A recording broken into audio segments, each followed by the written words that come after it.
தமிழ்நாடு அனைத்தொகை மாற்றுத்திறனாளி ஆசிரியர் மற்றும் அரசு ஊழியர் சங்கத்தின் சார்பாக ஒரு கடும் கண்டனத்தை மகாவிஷ்ணு அவர்களுக்கு தெரிவிக்க விரும்புகிறோம். மகாவிஷ்ணு என்பவர் சென்னையிலே சைதாப்பேட்டை அரசினர் மேல்நிலைப் பள்ளியில் மாற்றுத்திறனாளிகளை பற்றி அவர் கொச்சையாக பேசியிருக்கிறார்.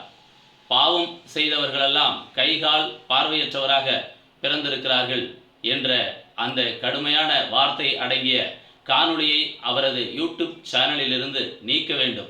இல்லை என்றால் அவரது நாக்கை எங்களது சங்கத்தின் சார்பாகவும் சமுதாயத்தின் சார்பாகவும் கட்டாயமாக அறுப்பது உண்மை என இதன் வாயிலாக தெரிவித்துக் கொள்கிறோம். இந்த தமிழக அரசு மாற்றுத்திறனாளி துறை அமைச்சராக நம்முடைய தமிழக முதல்வர் இருந்தும் மாற்றுத்திறனாளிகளுக்கு இது போன்ற கொடுமைகள் விளையும் பொழுது கண்டுகொள்ளாமல் இருப்பது வேதனை அளிக்கிறது என்று எம் சங்கத்தின் சார்பாக தெரிவித்துக் கொள்கிறோம்.